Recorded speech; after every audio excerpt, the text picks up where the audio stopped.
Estamos de volta, terceiro bloco do Antenado, estamos falando sobre deserto. Crente, é local de passagem, isso aqui foi falado. Se você está, pastor, estou metade da minha vida no deserto, tem alguma coisa errada aí. Ou então você deve estar muito bom em alguma coisa, porque Deus deve estar, meu irmão, te moldando de tal modo. Mas se você não está aprendendo nada com isso, a gente vai falar ainda um pouco sobre como sair do deserto. Mas antes disso, eu quero ir para o outro polo também, pastores, que é o polo do deserto ao local de pecado e de gente que não tem fé. Porque quem está com Deus é o dono do ouro e da prata, tem que ter tudo bom e do melhor. André, olha só, a primeira coisa que eu E queria... aí muitos desses lucram com o deserto. Lucro, como eu ele falou ali. São os lucros do deserto. Está aí, então, para sair desse deserto, porque é pecado, faz isso. Aí lucra. Bom, a primeira coisa que nós temos que pontuar aqui é que isso é um erro teológico, muito cometido atualmente. A teologia da prosperidade está entrando aí nas nossas igrejas, as pessoas gostam disso, de falar os 7 passos para ficar rico, 7 passos para comprar um carro zero, e aí esse tipo de campanha está dando lucro, como o Maxwell acabou de falar. Agora, eu gosto de pontuar dizendo o seguinte, o deserto, como eu falei no início, é a escola de Deus. Então, se é uma escola, ela existe para alguma coisa. E aí nós cometemos um erro, André, de dizer sempre assim, o crente está no deserto e ele só sabe orar assim, Senhor, por que eu estou passando aqui? Por quê? Quando, na verdade, deveria ser para quê? O para quê? Senhor, com qual objetivo eu estou aqui? Eu estou aqui para aprender o quê? Porque no deserto, como escola, Deus nos leva para lá ensinar que o Deus da obra é mais importante do que a obra de Deus. Então, para você fazer a obra, Deus precisa primeiro o quê, André? Trabalhar em você, e Ele trabalha em você quando? Lá no deserto. Para depois trabalhar através de você.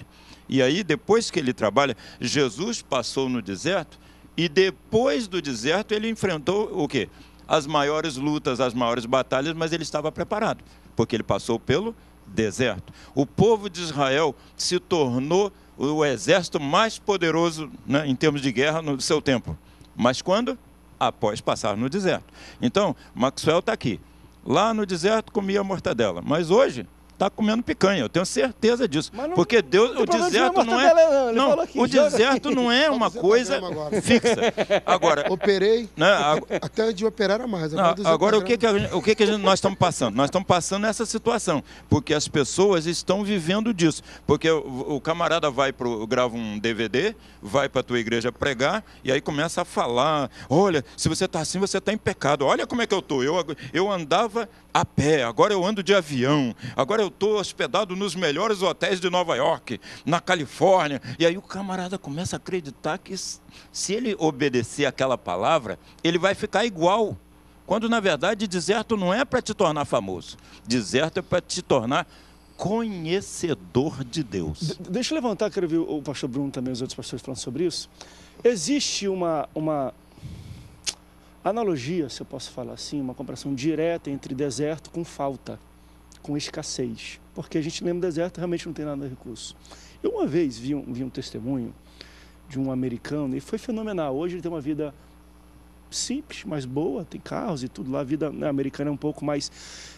tem mais coisas do que aqui, mas é interessante. Ele falou assim, durante a maior dificuldade da minha vida, o meu maior deserto, eu andava de avião privado, de jatinho, tinha mulher que eu queria, porque a gente faz a analogia que deserto a gente não tem nada. E às vezes o deserto, ou o diabo quer te levar, é pro tudo, te dá muita coisa, muitas mulheres, muita tentação.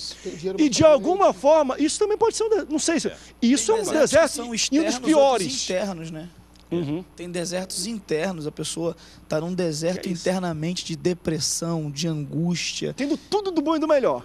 E isso aí, às vezes, a vida que traz, eu acho que esse tipo de deserto interno, eu acho que talvez não seja sempre Deus que traz isso pra gente, não. Perfeito. Muitas vezes as atitudes erradas, os passos errados na vida vão levando a pessoa para uma desertificação interna. Uhum. A pessoa vai ficando desértico por dentro, vai crescendo, vai conseguindo sucesso, vai esquecendo os amigos, vai esquecendo de pai, vai perdendo a família, vai ganhando o mundo e vai perdendo a alma, vai entrando num deserto.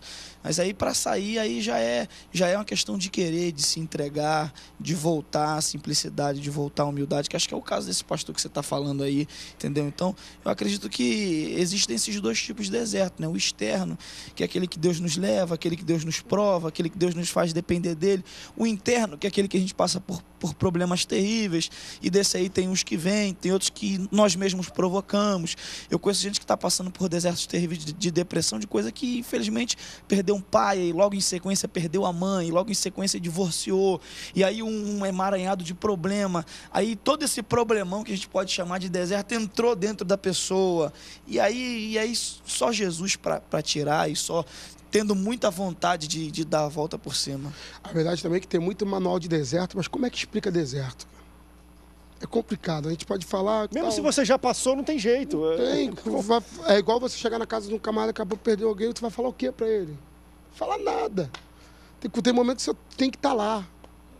Como pastor, a gente vai no sepultamento e vai falar o quê? Eu não tenho que falar. Não falar que eu estou assim, eu entendo. Não entendo. O pai era teu, a mãe era sua. A única coisa que eu posso fazer é ser amigo, ficar do lado aqui e dizer, estou aqui. Então tem deserto, e são níveis de deserto. Só que tem coisas que talvez é até culpa da gente, em parte, porque a mídia secular, aquela coisa daquela semente que cresce entre os espinhos, que na verdade é o mundo sufocando, porque a gente criou uma coisa de Hollywood, essa ideia do happy end, do final feliz, E a ideia de final feliz que a gente vende é uma ideia muito complicada. Porque você pode perceber o seguinte, o que é o final feliz? O que é uma pessoa bem-sucedida? Isso é uma loucura, se você parar para pensar, você vai perceber que a gente colocou o cara bem-sucedido, é um cara que tem carro zero, tem casa própria, porque a gente está vivendo o auge, a mídia hoje é a mídia da ostentação, ponto. Funk ostentação, pagode ostentação, sertanejo ostentação, evangelho ostentação. Jesus! A gente chegou nessa loucura. E chega para um judeu e pergunta para ele, o que é prosperidade para você? Ele vai falar assim, não perder. Se eu não perder, eu já estou no lucro. Porque, na verdade, prosperidade bíblica é a ausência de necessidades. Por exemplo, eu sou empregado, eu estou com saúde, eu não tenho o que eu quero, mas eu vou trabalhar, no final do ano eu consigo. Esse cara é próspero. Esse cara está bem. Mas essa ideia do comercial de margarina, que o cara que é feliz é o cara que acorda de manhã, o cara vem com a flor, dá para a mulher, a criança de 6 anos já cozinha, vai lá, prepara o café, vem mamãe, tá tudo aqui. E na vida real não é essa. Na vida real o cara vai acordar 4 da manhã, pegar um pão, botar na boca e vai sair correndo para pegar ônibus, para trabalhar, para sustentar a família na guerra. E esse cara é feliz. Esse camarada está vivendo bem. Só que tem desertos que a gente cria. Porque a gente está tão massificado com a ideia de que a mídia vem vendendo os comerciais de margarina, da ideia que a gente vai pegando e vai comprando, e daqui a pouco o cara está falando que está no deserto, na verdade o deserto que ele está é o deserto da ignorância. Ele comprou uma ideia, ele abraçou essa ideia e está vivendo uma vida achando que é infeliz, olhando para tudo dos outros, mas não olha para ele. Aquela história antiga da mulher que ficava olhando e dizendo que mulher porca, a mulher não limpa a casa e fica reclamando, ela tudo suja, como é que ela botou uma roupa suja daquela ali? Aí, de repente, um dia o marido acordou cedo, lavou a janela, falou, até que fim fulana fez isso tudo? Ele falou, não, minha filha, a tua janela estava suja. Só que ela estava tão preocupada com a vida dos outros que nunca limpou a janela dela. No dia que ela limpou a janela dela, ela viu, caramba, era eu, não era lá. Então tem coisas que a gente, quando a gente resolver dentro da gente, a gente vai perceber que a gente é muito mais feliz. O camarada que pode dar lição pra gente de perda é Jó. Não tem ninguém, eu não tenho moral, mas Jó tem. Se tem um cara que pode falar assim, eu sei o que é perder. Eu sei o que é perder. Eu sei que é deserto. Esse cara na Bíblia é Jó. E Jó vai dar uma lição para a gente sobre gratidão que é fantástica. Ele vai sofrer, mas vai sofrer com gratidão. Quando ele vira para a mulher e fala assim, minha filha, tu não aceitou bem, aceito mal? Ele está dando uma lição para ela, dizendo, minha filha, a gente teve. Pode ser que eu nunca mais coma picanha, mas a gente comeu. Pode ser que eu nunca mais que a gente tem essa oportunidade, zero, mas a gente comeu. Pode ser que eu nunca mais seja patrão de ninguém. Eu estou quebrado aqui, mas eu fui patrão. Pode ser que eu nunca mais vou botar um filho no braço e vou ninar, mas quer ouvir a verdade? Eu fui pai. Eu andei de bicicleta, eu joguei bola, eu fui. E às vezes a gente quer ser grato pelo que a gente perdeu, e a gente não quer. A gente é grato pelo que a gente. Olhando só porque a gente agradecer perdeu. pelo que ganha. Mas gratidão é pelo que eu tive. É isso Entendeu? aí. Ah, eu tô com câncer aqui, vou morrer com 30 anos. Mas você entrou no jogo da vida, tu viveu 30 anos, meu brother. Entendeu? Pode ser que Jesus não vai te curar, pode ser que você daqui a pouco vai morrer mesmo, mas você viveu. Você teve a oportunidade de chamar alguém de mãe, você teve a oportunidade de amar alguém, você teve a oportunidade de abraçar alguém. E Jó vai falar isso, Jó vai olhar e vai dizer, não, ô mulher, agradece pelo que a gente perdeu também, seja grata não pelo que foi, mas pelo que a gente não tem agora, mas seja grata pelo que a gente viveu. Então, deserto, tem muita gente vivendo deserto agora e está fazendo um tempestade de copo d'água e eu acho que Jó vai ensinar isso pra gente. Jó tem umas liçõezinhas que eu gosto. Jó, eu vou deixar eu falar aqui. Mas o que eu acho interessante, bonito disso tudo, às vezes que parece ser uma coisa muito complicada, mas às vezes é simples. Quando a gente só muda o ponto de vista, a gente vê tudo diferente. Aquela velha história do metade vazio, metade cheio, mas tipo assim, o cara, pô, já bebi essa água aqui, já esvaziou metade. Tem uma frase que eu gosto muito. Caramba, ainda tenho metade de de um copo de água. É a mesma situação de você olhar de olhar Tem uma frase que eu gosto muito que diz assim, cada ponto de vista é a vista de um ponto. Então, é isso aí. O próprio Jó, quando a gente vai ver a tragédia, porque a tragédia vem a história do Jó é fantástica. Veio um camarada e falou, ó, tava lá no pasto, entrou ladrão, só eu fiquei. Roubaram tudo, hein, mas eu fiquei. Aí daqui a pouco vem outro e fala assim, ó, teus filhos estavam fazendo festa, bateu um vento, matou todo mundo. Só eu fiquei. Aí nessa hora que você olha, só eu fiquei, fala, pô, só ficou o cara que conta notícia ruim? Pô, só ficou gente para contar a tragédia? Só que esse só eu fiquei já é uma mensagem no meio desse deserto. Esse só eu fiquei é o seguinte, ficou alguém. E às vezes a gente está olhando porque a gente perdeu, mas a gente não olha porque ficou. Porque ficou, é verdade. E pô, essa mulher desse cara está reclamando, mas ficou.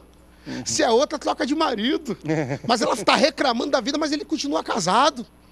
Ela tem 10 caixões na sala dela, 10 filhos que morreu, mas continua ali. Os amigos não entendem nada que Jó está passando, mas estão lá. Então a gente tem que olhar pelo que ficou. E verdade, na minha opinião, o diabo tocou errado ali. Porque o diabo tocou na produção e esqueceu de tocar no produtor. Ele toca no boi, mas deixa o camada, o boiadeiro. Ele toca nas ovelhas, mas deixa o pastor das ovelhas. Ele tocou nos filhos, mas deixou a mulher. E às vezes a gente está olhando pelo que perdeu, mas a gente não olha pelo que ficou. Você perdeu tudo, mas está vivo, meu irmão. Está com saúde, vai trabalhar, vai dar a volta por cima e vai conseguir de novo. É para levantar muito a glória a Deus, igreja. Não tá não, mistério aqui. A gente vai pro rápido break, daqui a pouco a gente volta fenomenal. A gente tá falando um pouco sobre isso e vamos falar agora. Como é que sai? Porque a gente falou, tem deserto que Deus leva mesmo para te ensinar. Tem coisas que o diabo planta, baixa na tua porta, e tem coisas que você se coloca. Nas 3 situações. A mudança, que aí a gente começa por isso, a mudança de ponto de vista já é o ponto de partida para você sair de qualquer deserto. Porque às vezes você pode estar no deserto. Mudou de ponto de vista, você já está no céu, de uma hora para outra. É impressionante esse tipo de coisa. Vamos para um rápido break, daqui a pouco a gente volta, não sai daí. O Antenados volta já já.